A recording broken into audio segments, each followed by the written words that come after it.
That was enthusiastic.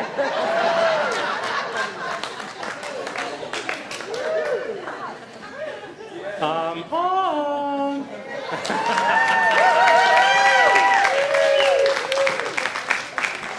It feels good. It feels good. Some people told me that I should probably have some down experience of giving up my leadership. No, that's not happening. So I wanted to mention Paul and Robin. I thanked Reverend Sandy Moore for you. So you're officially here now. Yay, really? Okay, and Paul's plays the violin if you don't know who I'm talking about. Okay, all right. So a few weeks ago, Barbara's teacher, Bill Tolliver, made his transition, and Barbara crafted a beautiful talk about her journey into science of mind. And knowing that I was coming back from this event and that I had completed an important stage of my life, I tell you what, I saw the picture on Facebook of the new Leadership Council of Centers for Spiritual Living, and I showed Barbara. I said, "Look, I'm not in it." And I bless them and wish them well, and they're doing great work, and it's just wonderful. And here I am. So I decided I wanted to tell my story for you today, because a lot of you probably haven't heard it. Some of you will know some of this, but I just thought it'd be a good idea just to kind of share with you how I ended up here.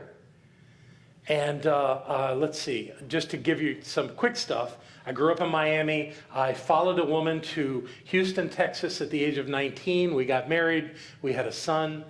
We were married for 10 years, and she left with everything and my son.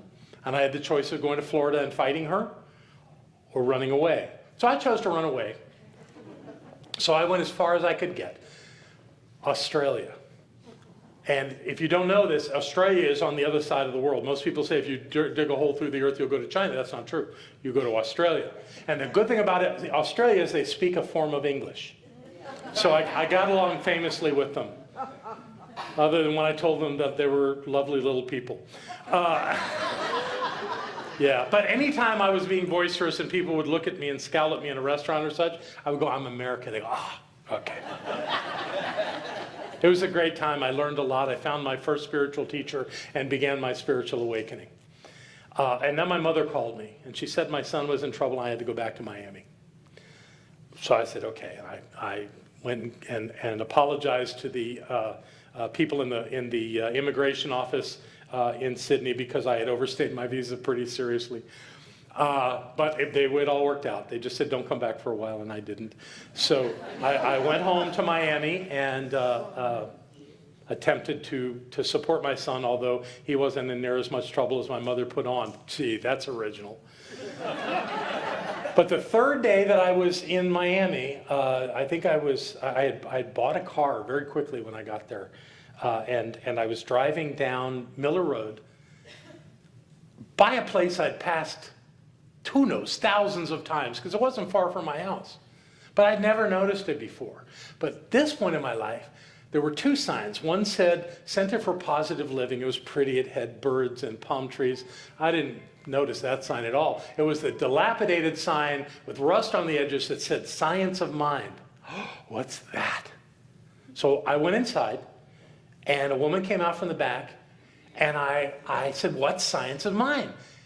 I forget what she told me, but she invited me to come on Sunday. And I did. And I sat in the front row, that seat. And that was my seat for the next 4.5 years. The woman that came out from the back was Barbara. She wasn't so sure about me right off, because I was pretty boisterous. It happened that the second week I was there, they had some kind of retreat, and they brought in a specialist, a guy named Marty Lapata. Marty Lapata held the patent on a thing called PAM. Spray you put in a pan. He had lots of money. And he was there to kind of help the church get through some rocky points, I was told.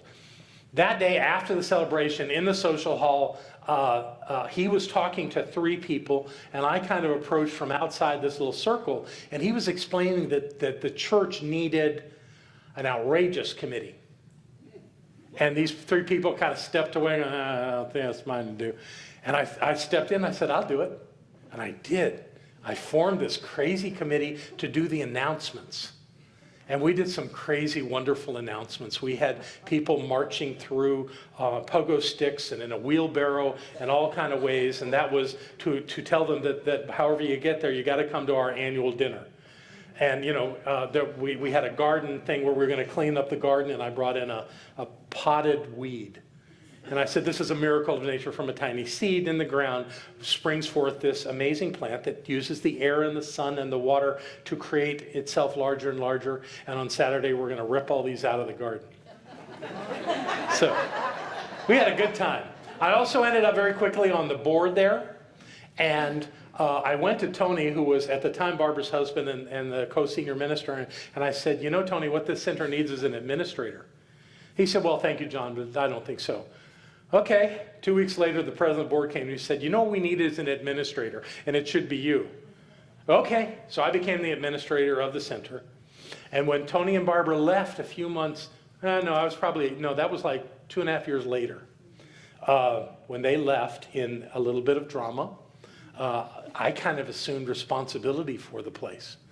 Eventually, we got an interim minister named Bill Hart. Bill Hart's the one that introduced Ernest Holmes the night he had his epiphany on stage at the Whittier Church. So being with Bill was like learning all the history of the organization. And he was a wonderful mentor for me. What I would do on Sunday, I'd be up there on the stage in the beginning with everything. And then when Bill would start to speak, I'd slip out. I was still protesting Barbara and Tony's absence to some degree. So Bill sat me down. It was so wonderful. He sat me down. He said, I want you to stay in the room for my talk. And there's 2 reasons. I said, okay. He said, one is that you're a very visible person in this community, and you walking out says things to people. Okay. And the other thing is it hurts my feelings. Oh, I never left that room again on a Sunday. And I require all of us to be in here on Sunday because I have feelings too. But Bill was great. Then there was this experience where Bill went back to California and there was a special guest coming. Her name was Terry Cole Whitaker. Terry was the icon of our movement. She had a national television show for quite a while, and she was one of Barbara's icons because Barbara would watch her before she would speak on Sunday. Terry had great energy. She was this beautiful, amazing woman. And she came to Miami, paid for by one of the members, several $1,000s to do a workshop, and she came and did that. Bill's gone, so I got to introduce Terry that day. And I sat with Barbara as we watched experienced the workshop. It was wonderful. During that workshop, we had a wonderful time, but afterwards they were having a party. And I asked if I could go to the party, and Barbara said no. It was at the Fontainebleau Hotel, and I just wasn't invited. And later, a few minutes later, the woman that had actually paid for her to be there and was paying for dinner came over and said, hey, you want to go with us to dinner? I said, sure. So I was teaching a Sunday night class, and so I put a note on the door that said, gone to dinner with Terry Cole Whitaker, no class tonight. Nobody blamed me. And at that dinner that night, we sat around a big round table at one of the restaurants in the Fontainebleau Hotel, and Terry was to my left and Barbara was to my right. And sometime during the dinner, Terry looked at me and said, what can I do for you? And I said, you could ordain me into ministry. Boy, I was obnoxious. And she said, okay, get down on your knees. And she picked up her knife. And she touched one shoulder and then the other, and then again. And she said, I ordain you, St. John the Divine. I got back up in my chair and sat down, and I looked over at Barbara, and you know Barbara does not cry publicly. She was this close, because she had been a minister, a licensed minister for 5 years, and had never been invited, which is how it was done then, to be ordained. And that was because she had come from RSI, which was the international group that had left Ernest Holmes. And she was now in a church that was United, which was the church of Ernest Holmes. And those two never reconciled anything. So they, there was just this thing where they didn't want her. As good as she was, they didn't want her. So I looked at her and she said, she didn't say anything. I said, Barbara, ask her. And I backed up, pushed my seat back. And Barbara looked at Terry and said, would you ordain me? And Terry told her to come over. And she, with those beautiful curls, she put her hand on her head, messed up her hair and said, I ordain you. Barbara got back up and sat in her chair. She was like, just barely hanging on. And I looked at Terry and I said, that was real. She said, yeah, I know. Yeah, so that was the beginning of that. Terry and her daughter, Suzanne, were going back to their room that night, and Suzanne said to Terry, do you think Tony knows about Barbara and John? And Terry said, Barbara and John don't know about Barbara and John.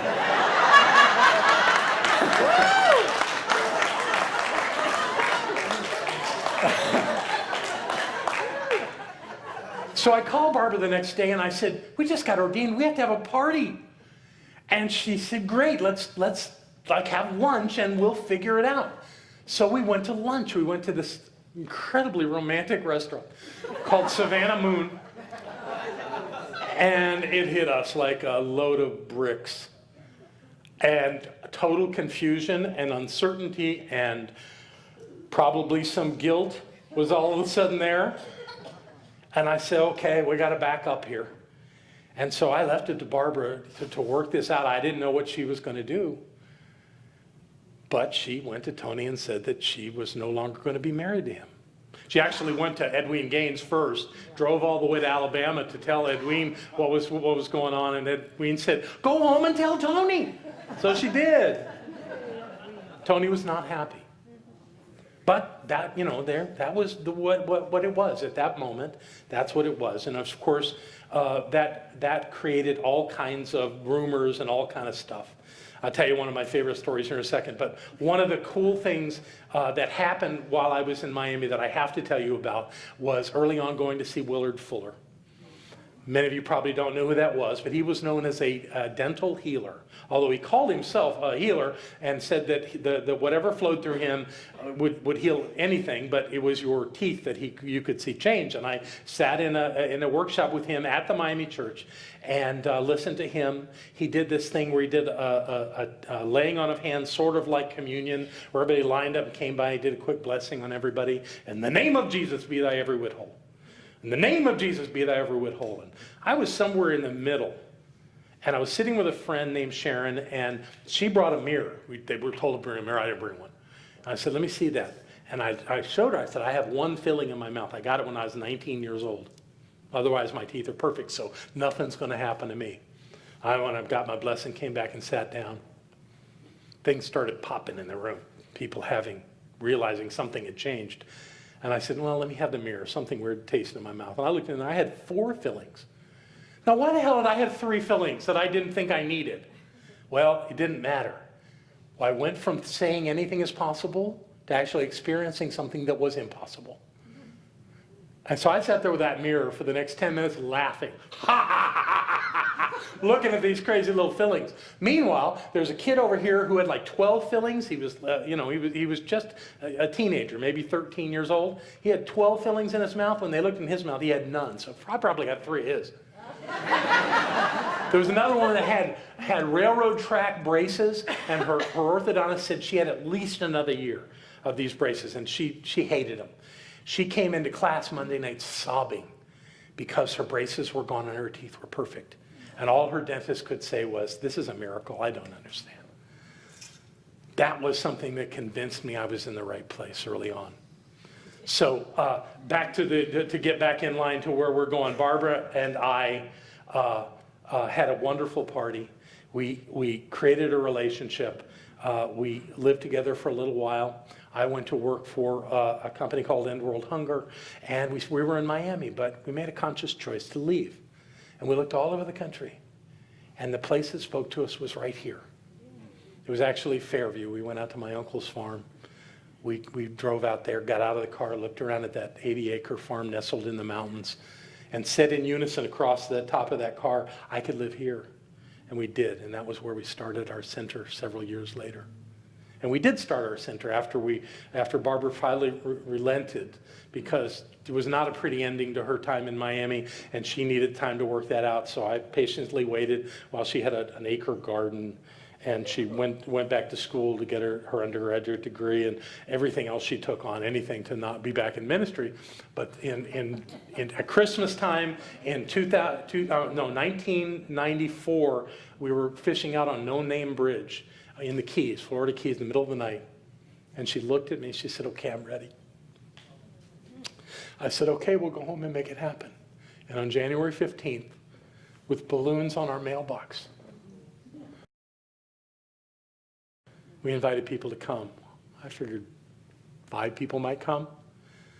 Yeah, 30 people came. Thank God we went and bought 30 chairs at Office Depot. And then Barbara, when we brought them home, she started ripping off the tags. I go, you can't return them if you rip the tags off. And we didn't return them. And on that day, Nicholas and Devon were in the room with a lot of other wonderful people. And we began, and we haven't stopped since. But we started the center as an independent center because we didn't think that International or United really were doing that great a job. And so we just said, we're just going to teach the science of mind. We don't need to be a part of an international organization. It was 1999 that I was working on my PhD, and I was invited onto a committee of someone else's committee as a peer. And so I went to Cincinnati, into a building or a meeting room in a hotel in Cincinnati, and sat down. And the group of us, and I didn't know, only knew one person there. He was my lead reader. His name was Barry Heerman, and I didn't know anybody else. But when we went around introducing ourselves, the woman next to me, a Dr. Jude Gladstone Cade, explained that she'd been hired by United Church of Religious Science to help them revitalize their organization with this thing called the Global Heart Vision. Really? So then I introduced myself as an independent science of mind minister. And she looked at me and went, really? So she said, why don't we stick around and talk afterwards? And I said, okay. We talked late into the night about what she was doing. She'd been hired by Kathy Hearn, who was one of the leaders, but they had a group of people, including Michael Beckwith and Roger Teal and some others, that put this thing on and brought forth this idea of this global heart, and that's what they wanted the people to agree to. And every month Jude would call me and we'd talk, and then she would ask me for more every time.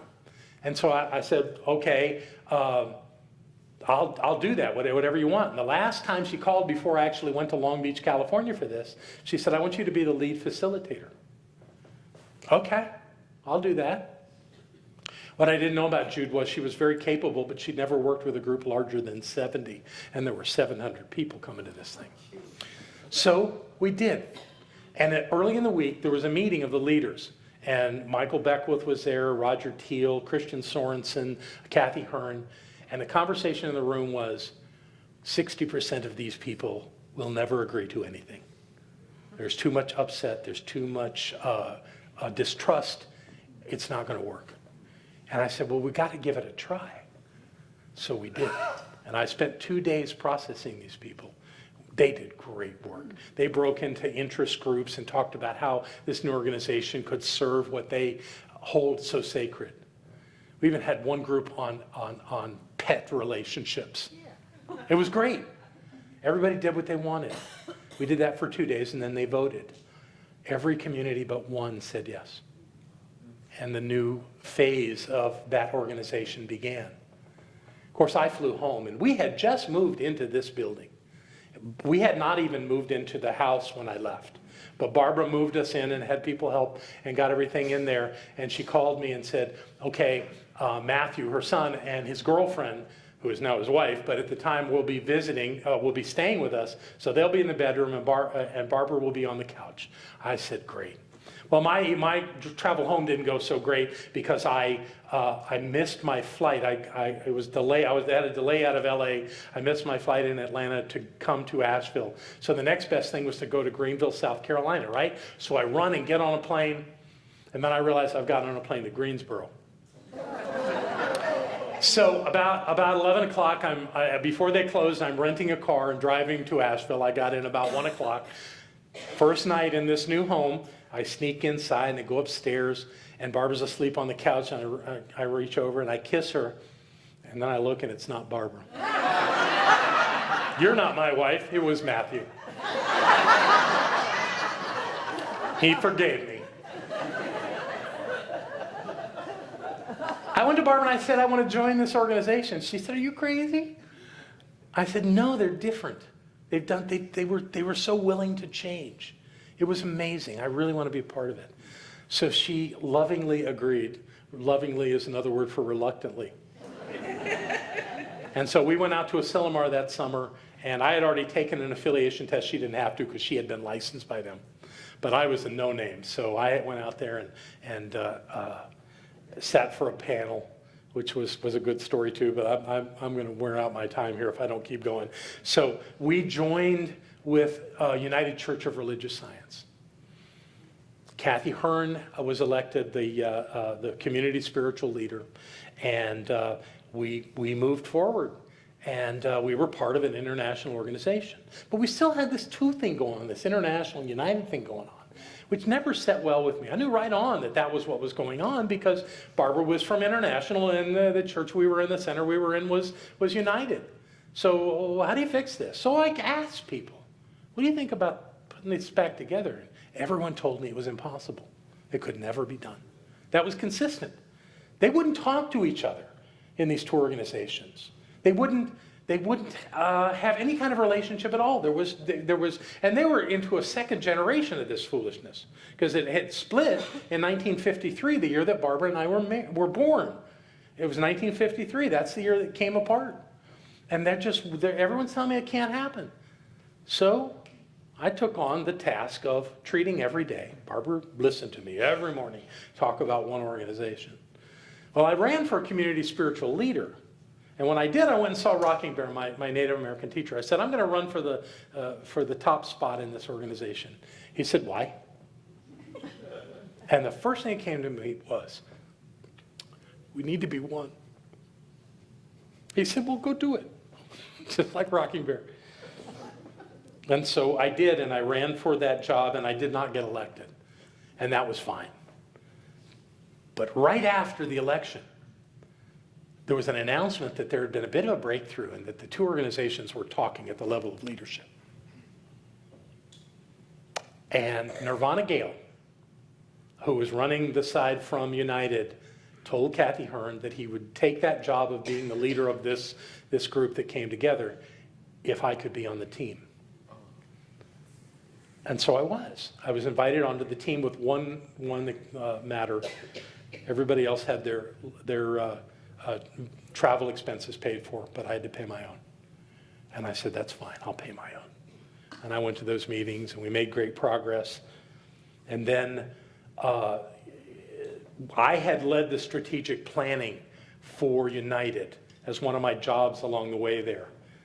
They called for a second round of strategic planning talks. And Kathy invited the leadership of ICSL or International to come in with us and have those conversations. And then, believe it or not, she invited me to be a part of it. So I came in. I was on the core council, which was the leadership at the time. So I came into those meetings. And there were two of us that were called the coordinators of integration. I was for United, and Jim Lockhart was for, he was here, he's been here as a speaker, was for International. And we worked together closely, and we recreated this organization, this one organization that could contain the two other organizations. And we did our best to create it, but it wasn't done at that point. We had created a structure. It was like a skeleton. But somebody had to actually test it out. So it came time to elect the leadership. They did in 2011 accept the idea that we would come as one. They passed this notion of integration. and these new sets of bylaws and all. And it was in 2012 that they elected leadership, and I ran for president against some very powerful people. And somehow the people decided to pick me to be their first president, which was lovely that day.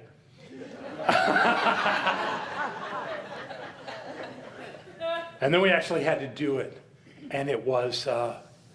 It was hard because we did believe exactly the same thing, but we were two different cultures. We did things differently. And there was all this, well, back when we were blah, blah, blah, we did it this way. No, that's not going to work. So there was a lot of headbutting, and I stood up to a lot of people and took a lot of stuff. Stuff wasn't the real word I would have said there, but you know what I'm saying. But you know what? Every great leader serves through some kind of challenge. How many of you know who Calvin Coolidge was? What do you know about Calvin Coolidge? Silence. He actually was present through one of the most prosperous times in the history of America. And nobody really knows much about him. Who you remember are Franklin Roosevelt, who pulled us through the Depression. Abraham Lincoln, who led us through the Civil War. The great leaders are always there in times of strife. And there was strife in our organization. And I want you to know we got through it. That this particular gathering was the most peaceful, joyous, connected time. And we got to the place where, yeah, you had your old friends from way back when, but you couldn't tell where anybody came from. You couldn't tell what was different. We were all one, and we'd gotten there. And what I said to them when I spoke on Tuesday afternoon, I guess it was evening by the time it was happening here, was that it has always been my personal ethic to leave something better than I found it, whatever I'm doing. And I believe I left the leadership of Centers for Spiritual Living better than I found it. Yes. And to me, that's a sign of leadership. And I'm not tooting my horn, I'm saying that if you want to make a difference in the world, leadership is not about power. Leadership is about service. Leadership is about vision. Leadership is about setting an intention so strong that it's irresistible. And so we did it. Today we are part of the reconnected organization of Ernest Holmes. And we celebrated that this past week. It was quite amazing. And I do have some pictures to share with you. So let's look at this. This was when these two, Dr. Chris Collins and Gary Schrenk. Gary is the executive director of the Science of Mind Foundation, and Chris is the president. They were talking about a new program with the foundation where if somebody puts in $25,000 into an endowment to create an endowment for their community, the foundation now has money to match that. So if you put in 25, you get the use of another 25 for as long as you want, forever if you want, to make interest on. So I came out from the back there and handed Chris an agreement that Center for Spiritual Living Asheville has the first endowment with the Science of Mind Foundation, and I handed her a check for $50,000 from you.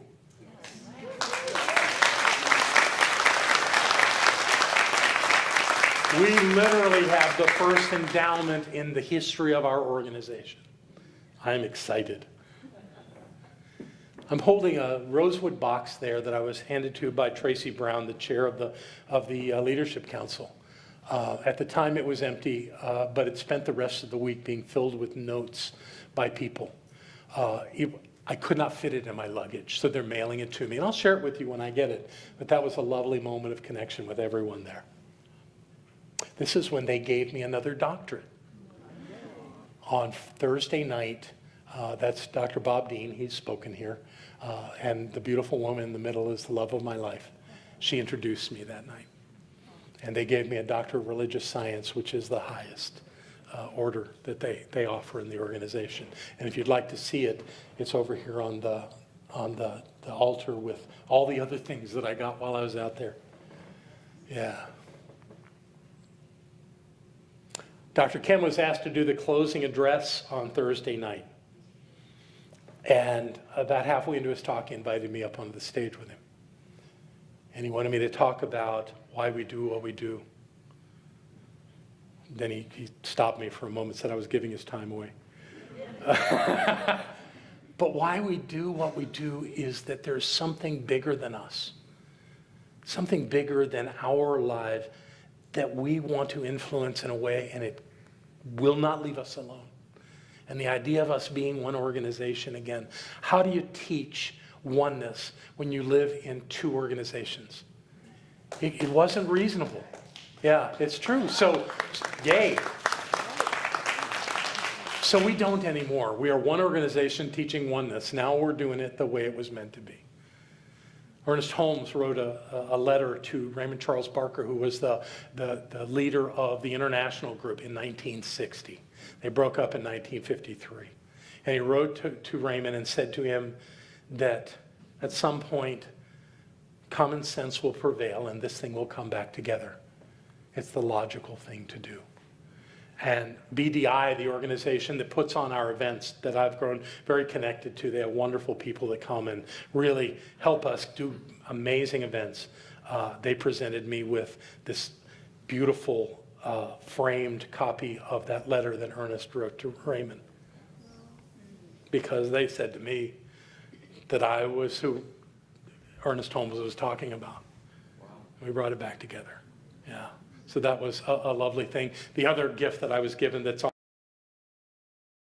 on its way in the mail is a beautiful thing where all the staff members wrote me notes around the outside, and in the middle is the Science of Mind magazine page for the day I was born.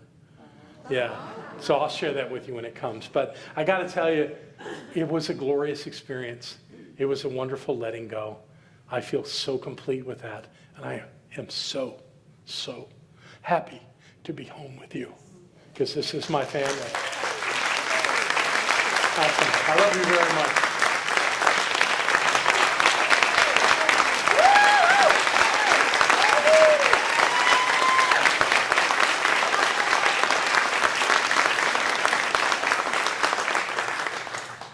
Thank you, John.